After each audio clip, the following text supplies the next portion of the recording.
చంపి దాని యొక్క రక్తాన్ని ఆ ద్వారబంధముల మీద రాయి మోషే అన్నాడండి. మోషేకి చెప్పిన మాట చూడండి, రాహాబు చెప్పారు లేదు అని. ఆ ఎర్రని దారము కిటికీకి అప్పుడు అన్నాడు, కట్టి నీ తండ్రిని అన్నదమ్ములను నీ తండ్రి ఇంటి వారందరినీ చేర్చుకొనుము పిలువ. నీ తండ్రిని పిలువు, నీ తల్లిని పిలువు, ఇంటి వారు రక్త సంబంధులందరూ ఎవరెవరు అనుకుంటావో వారందరిని పిలిచి ఆ ఇంటిని చేర్చుకో అని చెప్పాడు. రాహాబుతో చెప్పాడు. అదే మాట లోతుకు చెప్పారు. పేదలు వారు అన్నారు లోతుతో, అయా బహు భయంకరమైన ఆ యొక్క ప్రమాదం రాబోతుంది, ఆకాశం నుంచి అగ్ని గంధకాలు కురిస్తే కనుక అందరూ మరి నశించిపోతారు, మాడిపోతారు అగ్ని గంధకులు కనుక నీవు నీ కుమార్తెను నీ భార్యను తీసుకొని ఆఖరికి నీ కుమార్తెలకు కాబోయే అల్లుడు కూడా తీసుకొని నువ్వు బయటికి రా లోతు అని చెప్పాడు దేవుడండి. చూసామండి, భార్య తీసుకున్నాడు, ఇద్దరు కుమార్తెలు తీసుకున్నాడు, త్వరపడి బయటికి రండి అని చెప్పాడు వేరు వారికి. అయితే లోతు చూడండి ఎంత ప్రేమ చూడండి, తన కుమార్తెలకు కాబోయే అల్లుడు కూడా చెప్పాడు, అయా రండి నాయన, ఈ యొక్క సొదొమ గుమ్మర పట్టణం కాలి నశించిపోతుంది కనుక రండి అని చెప్పాడు. చూసామండి, లోతు చెప్పిన మాట వినలేదు, యెహోషువ చెప్పిన మాట వినలేదు, దేవుడు చెప్పిన మాట వినలేదు మనుషుడు. ఇప్పుడు పరిస్థితి అలా వదలండి. దేవుడు వాక్యం అనేది ఎంత శ్రేష్టమైనదంటే దేవుడు అదే మాట చెప్పాడు. అప్పుడు ఏది జరిగిందో, నోవాహు టైంలో ఏది జరిగిందో, ఎరుకో ప్రాంతంలో ఏది జరిగిందో, సొదొమ గుమ్మర ప్రాంతంలో ఏది జరిగిందో ఇప్పుడు ప్రపంచంలో అదే జరగబోతుంది. బహుభయంకరమైన అగ్ని, భూమి లోపల అగ్ని ఉన్నది, భూమి పైన అగ్ని ఉన్నది, భూమి లోపల నీరు ఉన్నది, భూమి పైన నీరు చూసామండి. కానీ దేవుడి యొక్క ప్రేమ అనేది, దేవుడి యొక్క వాక్యం అనేది ఇప్పుడు చెప్తూనే ఉన్నది. రాహాబుకు చెప్పిన మాట, లోతుకు చెప్పిన మాట, నోవాహుకు చెప్పిన మాట ఇప్పుడు దేవుడు మళ్ళా చెప్తాడు. వింటలేనండి మనుషులు. రక్షింపబడ్డా మంచిదే. ఒకవేళ రాహాబు స్థానంలో ఉన్నామేమో, రాహాబు వల్లే ఉన్నామేమో, రాహాబుకు చెప్పిన మాట నీకు నాకు చెప్తాడు. అయ్యా అమ్మ ఒకసారి జ్ఞాపకం చేసుకో, నీవు రక్షింపబడ్డావు మంచిదే, పాపములు కడిగి వేసుకున్నావు మంచిదే, మారు మనసు పొందావు మంచిదే, బాప్తిసం పొందావు మంచిదే, నీవు లోకంలో మరి మరణించకుండా తప్పించుకోవడానికి సిద్ధపడ్డావు మంచిది. కానీ నీ భర్త ఏది అని అడగండి, నీ భార్య ఏది అని అడగడండి, మరి నీకు బిడ్డలేని, నీ కుమారులేని, నీ కుమార్తె లేని, నీ బిడ్డలు నీకు ఇచ్చిన సంతానం ఏది అని అడగడండి. రాహాబు ఎంత చక్కగా మాట్లాడుతుందండి. అయ్యా నా కుటుంబం రక్షింపబడాలి, నా తండ్రి ఉన్నాడు, నా తల్లి ఉన్నది, నా రక్త సంబంధులు, నా బంధువర్గం ఉన్నది, వారు కూడా రక్షించాలి అనే తపన రాహాబుకు ఉన్నది, లోతుకు ఉన్నదండి. అయితే లోతుకి ఉన్నది, నోవాకి ఎంత ఆశపడిందండి. ఆ దించలకి ఎర్రదారం కట్టి తన తండ్రిని, నీ తండ్రిని, నీ తల్లిని, అన్నదమ్ములను, నీ తండ్రి ఇంటి వారందరినీ చేర్చుకోవడము చాలా బాగా జ్ఞాపకం చేసుకున్నాడు. వివాహమైంది కదండి, వివాహమైనప్పుడు ఒంటరి వ్యక్తి తెలుసండి, పురుషుడైన స్త్రీ ఒక్కలే. వివాహం అయిన తర్వాత భార్యకి భర్త, భర్తకు భార్య ఇద్దరు అవుతున్నారు. ఈ ఇద్దరు అయిన తర్వాత ఈ ఇద్దరిలో నుంచి మళ్ళా విడలు వస్తున్నారు. ఒకటే కానీ ఇద్దరే కానీ ఎంతో మంది వస్తున్నారు. కానీ దేవుడు లెక్కడుతాడు, అడగడండి. గర్భఫలము యెహోవాకిచ్చు బహుమానము అని మనం ఎంతో చక్కగా మనం మరి ప్రార్థన పెట్టుకొని కేక్ కట్ చేసి ఎంతో చేస్తాం కదండి, మంచిది, ప్రతి ఒక్కరికి చేస్తాం. ఆఖరికి పెళ్ళిళ్ళు, మ్యారేజ్ డేలు కూడా చేస్తాం కదండి. ఈ మధ్యకాలంలో 6 రోజుల నుంచి చాలా మంది ఎక్కడ దూర ప్రాంతంలో కూడా అండి మరి ఆ మ్యారేజ్ డే గురించి ప్రార్థన చేస్తుంటే అయ్యారు మమ్మల్ని బడే గుర్తు పెట్టుకున్నారండి.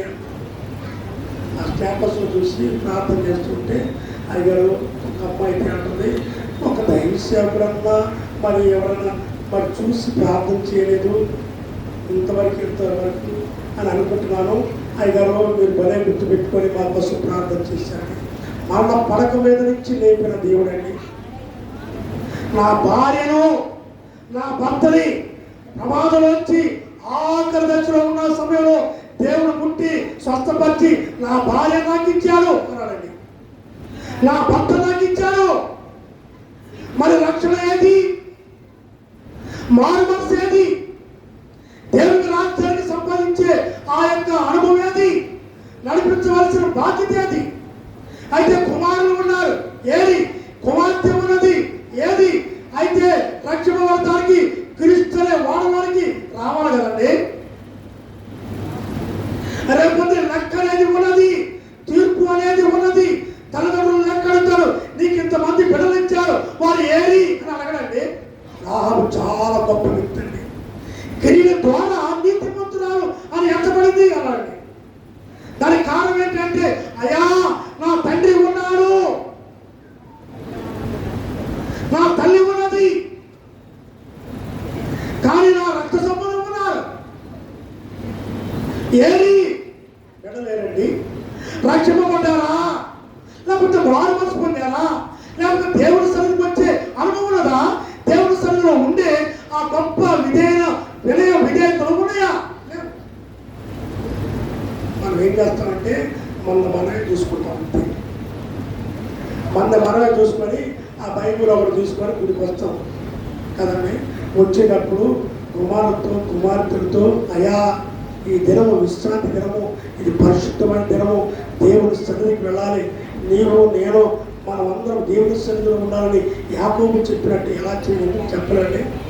యాకోబు చెప్తానండి, వీటిలో బాగా చెడిపోయి పాడైపోయి కుటుంబం చాలా చెడువైపోయిందని, మరణాలు రక్తపాతాలు జరిగి మహా గొడవలో నలిగిపోతే యాకోబు బాగా విసిగిపోయి ఒకసారి కూర్చొని ఆలోచన చేసి అబ్బాయి లెగండ్రా అన్నాడు. చూసామండి, లెగండి, ఎక్కడికి?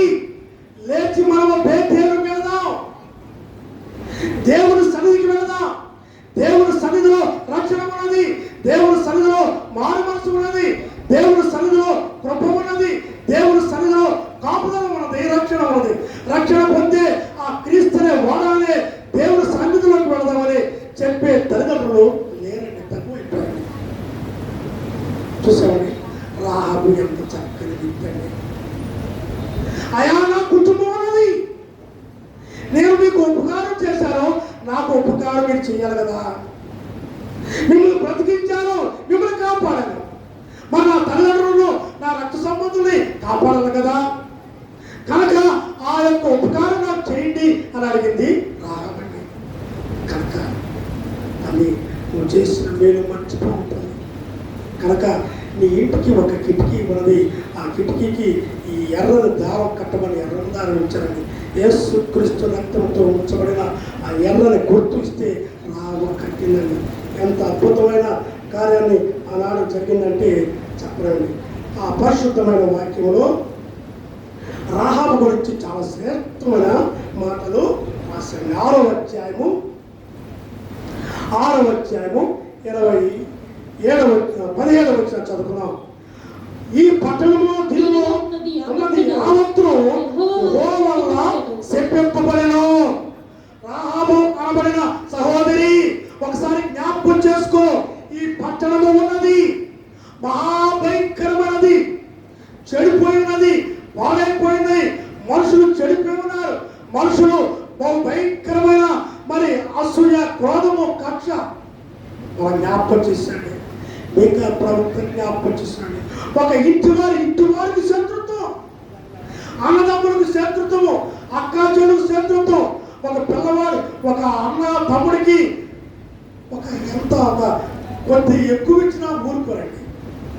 చూసామండి. అందుకని ఏం చేస్తారంటే చాలా మంది చూసుకోవడం, చిన్నప్పుడు వీడికి ఏ డ్రెస్ కొన్నారో ఆడికి ఏ డ్రెస్ కొన్నారు, ఈ పిల్లకి ఏదో డ్రెస్ కొనాలంటే ఆ పిల్లకి ఏదో డ్రెస్ కొనాలి. పొరపాటును కనుక ఏదన్నా కొంచెం తేడా వచ్చి మంచి డ్రెస్ కనుక కొనాలకు ఏమంటారండి, దాని లాగి అవతారు వారంతా అవసరమైతే చించి అవతారు వారు. ఏంటి కుదరదు, వ్యత్యాసం. నీవు నాకు తేడా చూపిస్తున్నావు, ఎందుకని ప్రేమ సన్నగిలింది అనే ప్రశ్న వేస్తారు కదండి. అలాంటి లోకము అన్నాడు ప్రవక్త లేకండి. తండ్రికి కుమారుడికి పడదు, తల్లికి కుమార్తెకి పడదు, అన్నదమ్ములకి అక్కచెల్లెకి పడదు, కుటుంబం యుద్ధములే అన్నాడు. అలాంటి భయంకరమైన యుద్ధంలో అవసరమైనది శ్రేష్టమైనది చూడండి బేతేలు అన్నాడు యాకోబు. బేతేలు కింద పదండి అన్నాడు. అక్కడ సమాధానం ఉన్నది, అక్కడ రక్షణ ఉన్నది అని చెప్పాడండి. చూడండి, ఈ పట్టణంలో దీనిలో ఉన్నది యావత్తులో యెహోవా చెప్పేపడిలో రాహాబని వేసి మనము పంపిన దూతను దాచిపెట్టిన కనుక ఆమె ఇంటి వారందరూ మాత్రమే బ్రతుకుదురు. పేదలు వారు అంటున్నారు, ఆమె చేసిన పనికి ప్రతిఫలం ఏంటంటే సజీవులు అనండి. ఆ కుటుంబంలో ఉన్నవారు సజీవులు, తండ్రే కానీ తల్లే కానీ రక్త సంబంధులే కానీ సజీవులు బతికి ఉంటారు. మిగతా వారు సమస్తం కూడా అగ్నిగంధకములో నశించిపోతారు. ఎంత భయంకరమైన ఆ శిక్ష ఎరుకో ప్రాంతం పొందినట్టు చెప్పలేదు. 24వ వచనం ఆశ్చర్యం. అప్పుడు వారు పట్టణంలో సంవత్సరంలో అగ్ని చేత కాల్చివేసిరి. దేవుడు ఎంత భయంకర శిక్షించాడు. అప్పుడు వారు ఆ పట్టణములు దానిలో ఉన్న సమస్తములో నేల మొలకలు లేకుండా కాల్చివేశారు. అయితే రాహాబు ఎక్కడ ఉన్నది? రాహాబుకు రక్త సంబంధులు తల్లిదండ్రులు ఎక్కడ ఉన్నారు? ఆ కుటుంబం ఎలా ఉన్నది? సురక్షితంగా ఉన్నదండి, క్షేమంగా ఉన్నారు, బ్రతికి ఉన్నారండి. ఐగుప్తు దేశంలో ఉన్న ఇశ్రాయేలు 3 దినాలు అంధకారం అయిపోయిందండి. ఇశ్రాయేలు కుటుంబంలో వెలుగు ఉన్నది, ఇశ్రాయేలు కుటుంబంలో సంతోషం ఉన్నది, ఇశ్రాయేలు కుటుంబంలో దేవుడు ఉన్నాడు, దేవుడి కాపుదల ఉన్నది. అప్పుడు వారి పట్టణంలో చూడండి, వారి పట్టణంలో దానిలో ఉన్న సమస్యను అగ్ని చేత కాల్చి వేసి వెండిని, బంగారమును, ఇత్తడి పాత్రలు, ఇనుప పాత్రలు మాత్రమే యెహోవా మందిరములో అనగా ఉంచని రాహాబును వేశ్య ఎరుకోను వేగు చూచుటకు యెహోషువ పంపే దూతలు దాచిపెట్టి ఉన్న గనుక అతడు ఆమెను, ఆమె ఇంటి వారి, ఆమెకు కలిగిన వారి అందరినీ బ్రతుకనిచ్చెను. ఆమె నేటి వరకు సాయల మధ్యన మనం చూడాలి. కానీ రాహాబుల గురించి ఆ ప్రాంతానికి వెళితే ఎంత అద్భుతమైన మాటలు చెప్తారు చూసుకోండి. ఆమె చేసిన కార్యాలు, చనిపోయింది కానీ చూడండి, ఆమె లేదు కానీ ఆమె యొక్క క్రియలు, ఆమె యొక్క పరిశుద్ధమైన కార్యాలు మరి ఉన్నవి అని అంటున్నారు. చూడండి, దేవుడు అంత అద్భుతమైన కార్యాన్ని ఆనాడు జరిగించాడు. కానీ రాహాబు కుటుంబం క్షేమంగా ఉన్నది. అందుకని యాకోబు భక్తుడు రాశాడు, అపోస్తలుడు పౌలు రాశాడు, విశ్వాసులు అనేక మంది ఉన్నారు. విశ్వాసులు ప్రాముఖ్యమైన వ్యక్తి రాహాబు వేగులు వారిని సమాధానంతో చేర్చుకుంది. యాకోబు భక్తుడు క్రియల చేత నీతిమంతురాలుగా ఎంచబడును అన్నాడు. నీతిమంతురాలుగా ఎంచబడి కాక ఈ పరిశుద్ధమైన మాటలో దేవుడు మరి ఆనాడు ఈనాడు అందిస్తూనే ఉన్నాడు. ఒకసారి యాకోబు రాసిన పత్రిక చదివి మళ్ళా ముగిస్తాను. యాకోబు రాసిన పత్రిక 2వ అధ్యాయము 25వ వచనం అన్నాడు, మనుషుడు విశ్వాసం వలన మాత్రమే కాక క్రియల మూలములను నీతిమంతులని ఎంచబడని మీరు దీని వల్ల గ్రహింతురు. ఒకసారి అంటారు, నీతిమంతుడు అని నా వాక్కు పెట్టాడు. నీతిమంతుడు అని మరి లోతుకు పెట్టండి. నీతిమంతుడు అని ఏబుకు పెట్టండి. నీతిమంతురాలు అని చూడండి రాహాబుకు పెట్టండి. అబ్రహాము కానీ చూడండి లోతు కానీ ఏబు కానీ ఏ అధికారం ఇచ్చాడో, ఏ ఘనతను ఇచ్చాడో, ఏ ఐశ్వర్యం ఇచ్చాడో స్త్రీ అయిన రాహాబుకు కూడా ఇచ్చాడు. రాహాబు సామాన్యమైన వ్యక్తి కాదండి. చూసామండి, అంత శ్రేష్టమైన భక్తి కలిగిన వ్యక్తి అండి. అటువంటి రాహాబును వేసి కూడా దోషంలో చేర్చుకున్నాడు.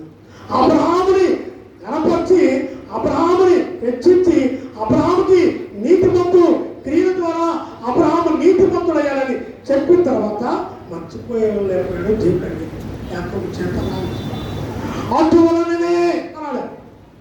అబ్రహాము గురించి గణపరిచి హెచ్చించి అటువలనే అబ్రహాముతో పాటు రాహాబు కూడా ఉన్నది అని అటువలనే రాహాబును వేసి కూడా దూతలు చేర్చుకొని వేరొక మార్గం వారి వెలుపలికి రప్పించినప్పుడు ఎంత గొప్ప కార్యం జరిగిందని. ఆమె రక్షింపబడటానికి, నీతిమంతురాలుగా గణపరచబడటానికి, ఆమె గర్భంలోంచి వంశంలోంచి వారసత్వం వచ్చి యేసుక్రీస్తు అనబడిన సృష్టికర్త అయిన దేవుని ఇవ్వడానికి కోసం ఎంత త్యాగం చేసిందండి. విశ్వాసం బట్టి అనబడిన రూతును కూడా చేర్చాడు. విశ్వాసం బట్టి తెలుసండి. రూతు కూడా విశ్వాసం బట్టి ఆమె అనుకుంటుందండి. నేను భర్త లేని వ్యక్తిని, భర్త చనిపోయిన వ్యక్తిని, కానీ ఆత్మీయ భర్త ఒక ఆయన ఉన్నాడు. సృష్టికర్త అయిన దేవుడు ఆత్మీయ భర్త. చూసామండి, భర్త లేని వారు చాలా మంది ఉంటారు కదండి.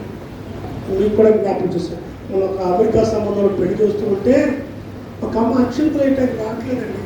అమ్మ రావా ఏంటి తల్లి అక్షంతలు అంటే కళ్ళ మీద పెట్టుకుని ఏడుస్తుందండి. ఏంటి తల్లి ఏడుస్తున్నానంటే పక్కన అమ్మాయింది భర్త చనిపోయాడు సార్, అందుకనే అందరూ వేసినా కానీ ఆమె వేయలేదు, కళ్ళ మీద పెట్టుకున్నాను. లేచిన తల్లి వారు ఏమనుకున్నా నేను చెప్తాను అక్షంతలు వేయాలి. అప్పుడు వాక్యం చెప్పాడు, నీ భర్త చనిపోయాడు కానీ ఆయన లోకస్తుడు, లోక సంబంధ వ్యక్తి, కానీ నిన్ను సృష్టించిన దేవుడు ఒక ఆయన ఉన్నాడు, ఆత్మీయ భర్త ఉన్నాడు. ఆయన సజీవుడు, ఆయన బ్రతికి ఉన్నాడు. వాక్యం చెప్తుంది, నిన్ను సృష్టించేవాడు నీకు భర్తయే ఉన్నాడు, నువ్వు ఎందుకు దుఃఖపడుతున్నావు, ఏడుస్తున్నావు అని వాక్యం చెప్పి ఏమంటే ఎంత సంతోషంగా ఇస్తుంది. కనుక జ్ఞాపకం చేసుకొని ఆత్మ సంబంధమైన భర్త అనబడిన దేవుడు ఉన్నాడు నాకు అని రూతు ఆమె నిరుత్సాహపడలేదు, దుఃఖపడలేదు, ఏడవలేదండి, బాధపడలేదు, ఆగిపోలేదు. వాపు ఏం చేసింది చూసామండి. అనుకుంటుంది అత్తగారు వెళ్ళిపోతున్నా ఎందుకులే అటు ఎత్తే ఇక అలాగే జీవితాంతం అలాగే ఉండిపోవాలి, వద్దులే నేను ఇక్కడే ఆగిపోయి తల్లిదండ్రులతో కలిసి మళ్ళీ వివాహం చేసుకొని వెళ్ళగానే నా కుటుంబాన్ని నేను వృద్ధి చేసుకోవాలి అనుకుంది. విశ్వాసం బట్టి అన్నాడు. ఆమెలో విశ్వాసం ఉన్నది. ఆత్మసమైన వివాహం అనేది జరిగింది. ఆత్మసమైన భర్తనే పోయాక వస్తాడు. నా యొక్క గర్భము దీవించబడింది, నా గర్భంలో నుంచి యేసుక్రీస్తు రక్షకుడు వస్తాడనే విశ్వాసము రూతుకి ఉన్నది. కనుకనే ప్రయాణం అయ్యి మరి మోయాబు దేశం నుంచి బెత్లెహేముకు వచ్చిందండి రూతు. బెత్లెహేముకు వచ్చిన తర్వాత బోయాజు అనబడిన మరి గొప్ప వ్యక్తి, దేవుడు లాంటి వ్యక్తి ఆమె యొక్క స్థానానికి ఏర్పరచబడ్డాడు. ఎంత సంతోషించబడ్డాడు. దేవుడు ఎంత గొప్ప పంపించాడు చెప్పలేదు.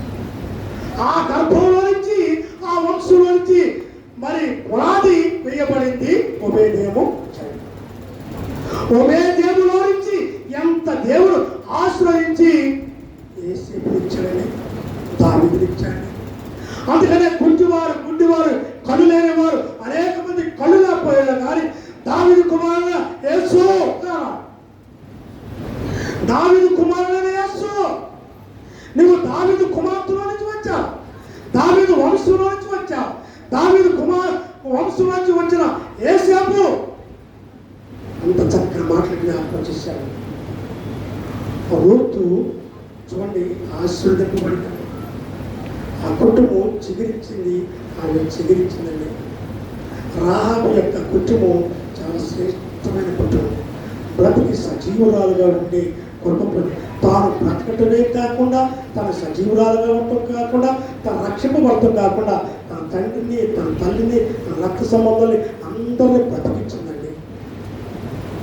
అది నీతిమంతురాల యొక్క లక్షణం అండి. కనుక జ్ఞాపకం చేసుకుని ఒకే ఒక్క మాట ఉన్నారు. మనకి ఒక కుటుంబం ఉన్నది, భర్త ఉన్నాడు కదండి.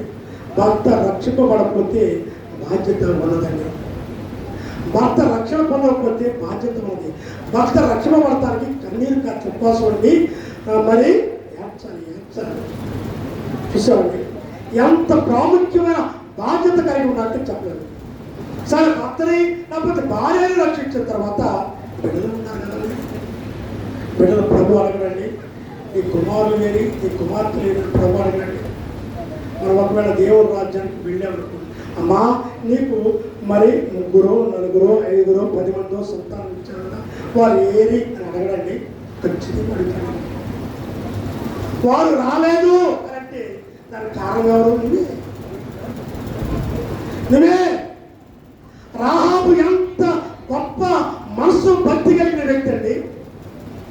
కుటుంబాన్ని నడిపించిన వ్యక్తి, కుటుంబాన్ని ఆత్మీయతను నడిపించిన వ్యక్తి. రాత్రి జ్ఞాపకం చేశారు, గుణవతి అయిన భార్య దొరుకుట అరుదు అన్నాడండి.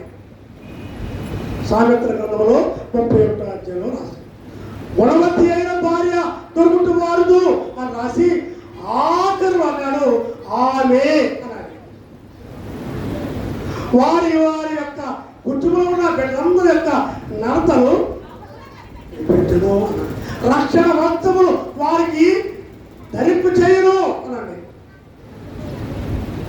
గుణవతి అయిన భార్య యొక్క లక్షణము భర్త కొరకు, బిడ్డల కొరకు, కుటుంబం కొరకు కన్నీరు కాచి వారికి రక్షణ వస్త్రము ధరింపు చేసే బాధ్యత, భారం కలిగిన వ్యక్తి భార్య. ఒక తల్లి అండి. రాహాబును అపోస్తలుడైన పౌలు ఎంత కనపరిచాడు, యాకోబు గారు ఎంత కనపరిచాడు. చూసామండి, అబ్రహాముతో సమానత్వం కలిగి ఉన్నాడు. అబ్రహాము స్నేహితుడు అనబడ్డాడు. కానీ రాహాబు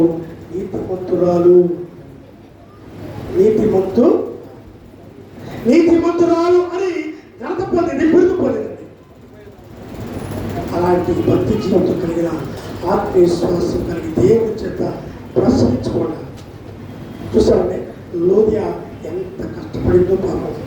ఇంటి వారందరికీ మారు మనసు రక్షించిందంటే, అయా రండి, భయంకరమైన ప్రమాదం రాబోతుంది.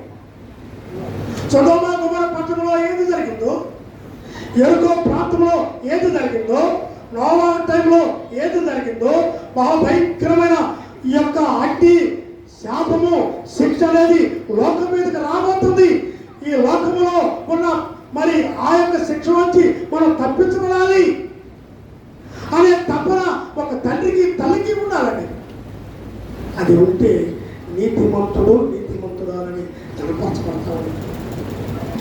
అలాంటి సాక్ష్యం పొందే కుటుంబంగా, బిడ్డలుగా, తల్లిగా, తండ్రిగా ఉండాలని ప్రభు కూర్చున్నాను. ప్రార్థన చేసుకున్నాను. ప్రభానికే స్తుతులు తండ్రి, నువ్విచ్చిన మాటలు పరిశుద్ధమైనవి తండ్రి. అపోస్తలుడైన పౌలు గారు కానీ, ప్రవక్త అయిన యాకోబు గారు కానీ తండ్రి యెహోషువ గ్రంథంలో ఏది జ్ఞాపకం చేశారో అది జ్ఞాపకం చేశారు. రాహాబు అనబడిన వ్యక్తి చక్కని పేరు ప్రభా. కానీ ఉన్న పదము నీతి కలిగిన కుటుంబం, నీతి కలిగిన క్రియలు, నీ పరిశుద్ధమైన క్రియలు కలిగిన వ్యక్తి అని పెట్టారు ప్రభా. అలాంటి నీతిమంతురాలుగా ఉండే కృప, నీతిమంతుడిగా ఉండే కృప నాకు, మాకు, మా అందరికీ దయచేసి మీరే చూడండి. యేసు నామమున కూర్చున్నాము తండ్రి, ఆమేన్. దయచేసి లేచి పాట పాడుతుండగా కానుకలు ఎంత పడతాయి? కీర్తన 440.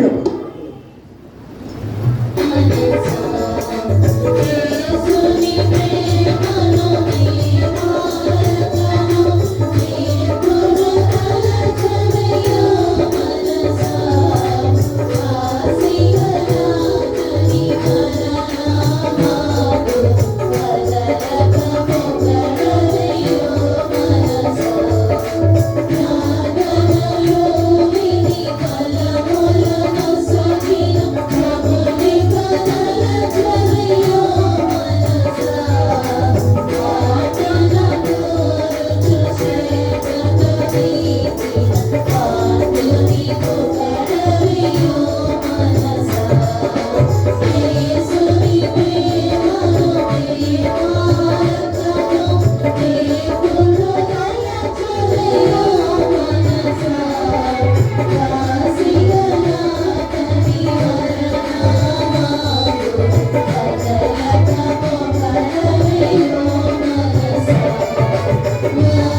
ఆయన అడుగుతాయి వచ్చిన మాటలు పరిశుద్ధమైన ఉంటాయి. దేవా మా ప్రతి ఒక్కరిని జ్ఞాపకం చేసుకున్నాయన, ప్రతి కుటుంబాన్ని జ్ఞాపకం చేసుకుంటాయి. ప్రతి కుటుంబం నోవా కుటుంబంలో ఉన్నాను తండ్రి, ప్రతి కుటుంబం తండ్రి రాహాబు కుటుంబంలో ఉన్నాను తండ్రి, ప్రతి కుటుంబం లోదియా కుటుంబంలో ఉన్నాను ప్రభా. లోతు కుటుంబం ఆయన రక్షింపబడింది, కానీ లోతు భార్య జారిపోయింది. కానీ నీతిమంతుడు అని పెరుగుతుంది. నాయన ఆ యొక్క ఎర్రని దారాన్ని వారు ఆనవాలుగా ఇచ్చారు తండ్రి, కుటుంబానికి కట్టుకుంటాను. ఇంటి వారందరికీ చెప్పింది నాయన. అయా నాయన అనారోగ్యంలో ఉన్నవారు, సమస్యలు ఉన్నారు, కష్టాలు ఉన్నవారు అనేక మంది ఉన్నారు తండ్రి. అనేక మంది బంధువర్గం గురించి, రక్త సంబంధం తెలిసిన వారి గురించి ప్రార్థిస్తున్నారు మా పిల్లలు. అలాగే నేను కూడా అనేక మంది కోసం ప్రార్థిస్తున్నాను తండ్రి. ఎవరైతే వింటున్నారో, ఎవరైతే నాయన ఆ మాటలో ప్రార్థన వారికి తాగుతుందో తండ్రి, నాయన ఆత్మీయ రక్షణ అనేది కావాలి తండ్రి. ఆత్మీయ రక్షణ భాగ్యం కలగదు తండ్రి. అలాంటి అనుభవం దయచేయండి. మన వాక్యం హృదయంలో దాచుకొని తండ్రి లోకము నుంచి వేరైపోయి నాయన క్రీస్తు అనే వాడలోనికి నాయన వచ్చి కృప ఆశ్రదం ఏసైనా బట్టి కూర్చున్నాము తండ్రి. ఆమె పరలోకమైన తండ్రి, నీ నామం పరిశుద్ధపరచబడగాక, చూచగాక, నీ చిత్తం పలుపు నెరవేర్చినట్లు భూమి గాక. మనల్ని 6 మొదలు ఇచ్చేయము, మళ్ళా ప్రార్థన చేయమని చూపించిన ప్రకారం మా ప్రార్థన చూపించాం. శోధనలో తీకాకి తప్పించాం. ఎందుకంటే రాజ్యము, శక్తి, మహిమ నిరంతరమైన స్వామి. ఆమె తండ్రి అయిన దేవుని, కుమారుడైన యేసుక్రీస్తు పరిశుద్ధాత్మ సహవాసం ఇప్పుడు సదాకా మనందరికీ, ప్రతి కుటుంబానికి నిత్యము తోడే నడిపించగాక. ఆమె ఆమె ఆమె అందరికీ వందనాలు. బాల కార్యక్రమంలో పాల్గొనేవారు దయచేసి ఆశ్రయించాలి. ఏసైనా బట్టి కూర్చున్నాం తండ్రి. ఆమె ఆమె ఆ ప్రకారమే భోజనం వెళ్ళిపోమని ఆయన పాత్రలు ఇద్దరు ఆశ్రయించి పరిశుద్ధపరచాలి. తన శిష్యులకు ఇచ్చాను. ఆమె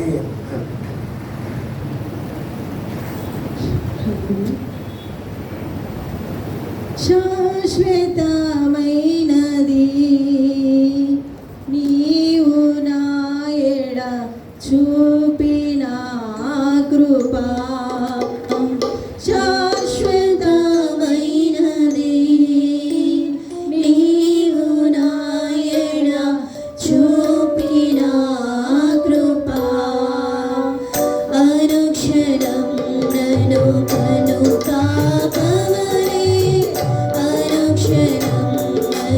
కను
తండ్రి అంత గొప్ప కార్యం మా పట్ల జరిగించావు తండ్రి. నీ శరీరాన్ని రక్తాన్ని మాకు ఇచ్చావు తండ్రి.